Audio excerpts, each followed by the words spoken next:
இது வந்து வாழை மாதிரியான ஒரு சோஷியல் மெசேஜ் கிடையாது. இது முழுக்க முழுக்க உங்களுக்கு ஒரு 2.5 மணி நேரம் செகண்ட் ஹாஃப் உட்காந்து அப்படியே கண்டினியூ படம் பார்த்தீங்கன்னா கனெக்ட் ஆகுது. விஷுவலாக படம் நல்லா இருக்கனால எல்லாருமே வந்து கண்டிப்பாக தேட்டரில் வந்து படம் பார்க்கலாம். பொன்னியின் செல்வன்லாம் பார்த்தோம்னாக்கா ஒன்றுமே கிடையாது. ஸோ அதில் தான் விட்டது வந்து இவர் பிடிச்சிருக்காரு. ஏன்ஷியன் கதை ரெண்டுத்தையும் மிக்ஸ் பண்ணுறாங்க, ஒன்றா கனெக்ட் ஆகுது. பாபி டியோல் சூப்பராக ஆக்ட் பண்ணியிருக்காரு. அவர் செம்ம ஆக்டிங் இருக்குது. அவருக்கான பில்டப் அவங்க கிரியேட் பண்ண விதமும் அதுதான் வேணும் படத்துக்கு. பின்ன நம்மளை உட்கார வச்சிருக்காங்களா சீட்டில், அது Hi, this is Minna. Like, share, subscribe. News 10 Tamil. நான் வந்து எதுவுமே சொல்ல வரல ப்ரோ. அவங்க வந்து ஒரு சின்ன லைன் எடுத்துக்கிட்டாங்க. அந்த லைனை வச்சு எப்படி மேக்கிங் வைஸாக நம்ம மாசாக காட்டலான்ற மாதிரி தான் எடுத்துருக்காங்க. கதைக்கு இம்பார்ட்டன்ஸ் கொடுத்துலாம் எடுக்கல. இது கதைக்கான படம் கிடையாது. நம்ம எந்த மெசேஜும் அதுலேருந்து கற்றுக்கிட்டு போகிறது கிடையாது. இது வந்து வாழை மாதிரியான ஒரு சோஷியல் மெசேஜ் கிடையாது.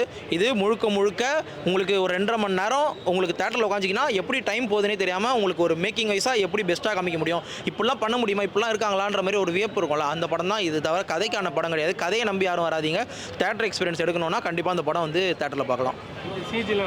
எல்லாமே பெஸ்ட். அதாவது சிஜி வைஸாவோ, மேக்கிங் வைஸாவோ, மியூசிக் வைஸாவோ, ஆக்டிங் வைஸாவோ எதுலேயுமே 1% கூட கம்மி பண்ண முடியாது. அவங்களோட பெஸ்ட்டாக கம்பல்சரி 100% கொடுத்துட்டாங்க. கதைக்கு இம்பார்ட்டன்ஸ் கொடுத்து எடுக்கப்பட்ட படம் கிடையாது. மறுபடியும் சொல்கிறேன், கதை கிடையாது.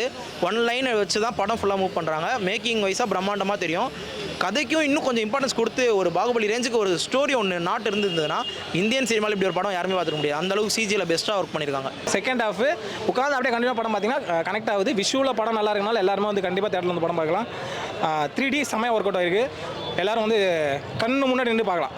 சூப்பராக என்ஜாய் பண்ணலாம். நான் எதையும் எதிர்பார்க்கல, வந்தேன். ஒரு நல்ல படம் கிடைக்கும்னு நினச்சேன். கொஞ்சம் வருத்தம் தான். நான் எதுக்குன்னா இந்தியா லெவலில் நல்லா போய் சேரணும் அப்படின்னு. ஏன்னா ரொம்ப நாள் கழிச்சு நம்ம படம் வந்து பிவிஆர் ஐநாக்ஸ் எல்லாம் நார்த் இந்தியாவில் ரிலீஸ் ஆகிருக்கு. அங்கே ரிலீஸ் ஆகிருக்கனால இந்த படம் நல்லா இருந்தால் இந்தியா ஃபுல்லாக நமக்கு ஒரு நல்ல பேர் கிடைக்கும் அப்படிங்கிறது நம்மளோட தாட் ப்ராசஸாக இருந்துச்சு. அது இந்த படம் ஓரளவுக்கு கொடுத்துருக்கு, நான் நம்புகிறேன். படம் ஓவராலாக நல்லா தான் இருக்குது ப்ரோ. நம்ம வந்து வரவேற்று கொண்டாடணும். இப்போ பொன்னியின் செல்வன்லாம் பார்த்தோம்னாக்கா ஒன்றுமே கிடையாது. ஸோ அதில் தான் விட்டது வந்து இவர் பிடிச்சிருக்காரு. சவுண்டு கம்மி பண்ணணும், மற்றபடி கதையாக நல்லா தான் இருக்குது.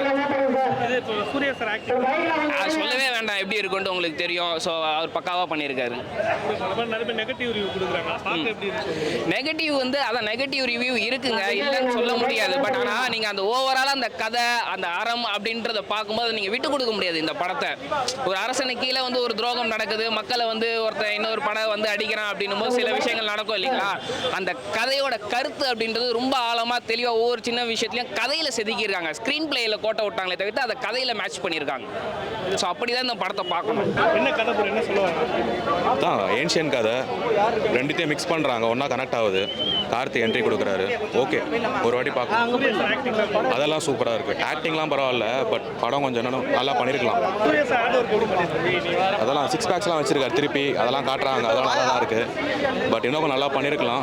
சூர்யா ஆக்டிங் எல்லாம் நல்லா இருந்துச்சு. அப்புறம் லாஸ்ட்டில் கார்த்தியோட இது இன்ட்ரோ செம்மையாக இருந்துச்சு.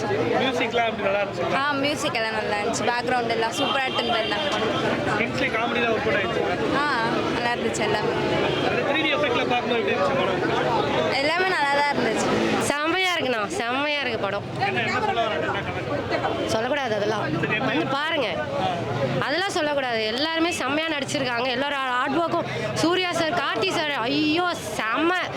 சூர்யா சார் நம்ம அந்த இதுவாக பார்த்துருக்கோம், ஃபெரோஷியஸான நம்ம கார்த்தி சார் வந்து அவர் ஸ்க்ரீனில் வந்தாலே ஒரு இது வரும் இல்லையா, பிளாஸ்ட் செம்மையாக இருந்துச்சு. அந்த காமெடி சென்ஸ் வந்து கார்த்தி சார் கிட்ட நல்லா பார்க்கலாம் இல்லையா, அது செம்மையாக இருக்குது. போட்டு போயிட்டே இருங்க, படம் செம்மையாக இருக்குங்கண்ணா. அதுதான் வேணும் படத்துக்கு.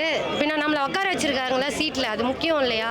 மியூசிக் பிஜிஎம் பேக்ரவுண்ட் மியூசிக்லாம் ஃபுல் நல்லா சூப்பராக இருக்குது. நேரத்துக்கு ஏற்ற மாதிரி கரெக்டாக கொடுத்துருக்காங்க. சாங்ஸ்லாம் வந்து கரெக்டாக சென்டிமெண்ட்டுக்கு ஏற்ற சென்டிமெண்ட் சாங் கரெக்டாக இருக்குது. ஹார்ட் டச்சிங்காக இருக்குது சாங்ஸ் எல்லாமே. வந்து நம்ம வந்து இதுவும் இல்லை, நம்ம மொபைலில் பார்க்குறத விட வந்து நீங்கள் ஸ்க்ரீனில் வந்து அங்கே வந்து ஆடியோஸோடு சேர்த்து பார்த்தீங்க, விஷுவலோட கண்டிப்பாக ரொம்ப பிடிக்கும். அதுதான் சொல்கிறேன்ல, எல்லோரும் கதை இம்பார்ட்டன்ஸ் கொடுத்து வந்து பார்த்ததுனால கதையை மட்டும் பார்த்துட்டு என்ன கதையே இல்லை, ஏன் இவ்வளோ தூரம் எடுத்துகிட்டு போனாங்கன்ற ஒரு ஃபீல் வந்திருக்கும். நான் வந்து கதையை பார்க்கல, நான் வந்து அவங்களோட உழைப்பை தான் பார்த்தேன். ஒரு ஃப்ரேம்லேயும் அவங்க பட்ட கஷ்டம் தான் பார்த்தேன். பயங்கரமாக பண்ணியிருக்காங்க, சூப்பராக இருந்துச்சு. மேக்கிங் வைஸாக பர்ஃபெக்டாக இருக்குது படம். அதான் சொல்கிறேன், மியூசிக் டிஎஸ்பி எப்போவுமே சூப்பராக பண்ணுவார். இதில் ப்ரீக்வல், அதாவது அவங்களோட பாஸ்ட் ப்ரெசென்ட் பாடலுக்கு ஏற்ற மாதிரி பர்ஃபெக்டாக பிரித்து பிஜிஎம் போட்டிருக்காங்க. ஸோ அது நீட்டாக பண்ணியிருக்காரு அவர்.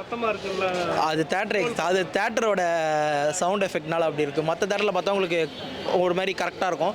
இங்கே கொஞ்சம் இப்போ ரீசெண்டாக ரெனோவேட் பண்ணனால எஃபெக்ட் பயங்கரமாக கொடுத்துருக்காங்க. காது கொஞ்சம் வலிச்சு. ஆல்ரெடி டிஎஸ்பி அப்படி தான் பண்ணுவார் மியூசிக்கு. அது இந்த போர்ஷனுக்கு தேவை தான். எனக்கு ஆல்மோஸ்ட் கூஸ் பம்ஸாக தான் இருந்துச்சு எல்லா சீனுமே. பாபி டியோல் சூப்பராக ஆக்ட் பண்ணியிருக்காரு. அவர் செம்ம ஆக்டிங் இருக்குது.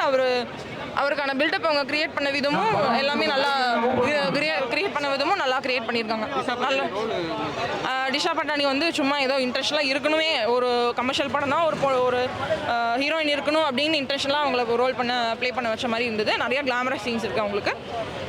அதுக்காக மட்டும் அவங்களை கொண்டு வந்த மாதிரி, ஒரு பாட்டுக்காக கொண்டு வந்த மாதிரி இருந்தது. மற்றபடி அவங்க பெருசாக எதுவுமே அவங்க கான்ட்ரிபியூட் பண்ண மாதிரி தெரியல. நல்லா ஒரு மாதிரி பாகுபலி மாதிரி அந்த ரேஞ்சில் எடுத்திருக்காப்புல. நல்லா இருக்கு, பார்க்கலாம். இது சூர்யா சார் கம்பேக்குங்களா? கம்பேக் ப்ரோ, ரியலாக கம்பேக் கொடுத்துருக்காரு. பார்க்கலாம், சூப்பராக இருக்கு ப்ரோ. இல்லை நிறைய நெகட்டிவ் ரிவ்யூ சொல்கிறாங்க, அந்த அளவுக்கு இல்லை. அப்படி ஒன்றும் தெரியல ப்ரோ. நல்லா அவரோட உழைப்புக்கு கரெக்டான ஒரு மூவி இது. நல்லா இத்தனை வருஷம் அவர் உழைச்சதுக்கான ஒரு மூவி இது. அந்த மாதிரியான மூவி மியூசிக்லாம் நல்லா கொடுத்துருக்காப்புல. கார்த்திக் கடைசி ட்விஸ்ட் நல்லா பண்ணியிருக்காப்புல. எதிர்ப்பாங்க பார்ட் 2 எதிர்பார்க்குறேன் ப்ரோ. நல்லா தான் இருக்குது. சூர்யா சார் ஆக்டிங் எப்படி இருக்கு? சூர்யா சார் வேற யாராவது ஆக்டிங் நடிச்சிருந்தா கூட நல்லா இருக்க முடியாது. சூர்யா இருந்தாலும் நல்லா இருந்தது. Karthi super bro. கார்த்தி லாஸ்ட்ல கிளைமேக்ஸ்லாம் செம்மையாக இருந்தது. எல்லாம் பயங்கரமாக ப்ரோ. மியூசிக்லாம் சூப்பராக போட்டிருக்காரு. நியூஸ் 10 தமிழ் சேனலுக்கு like, share and subscribe. Thank you.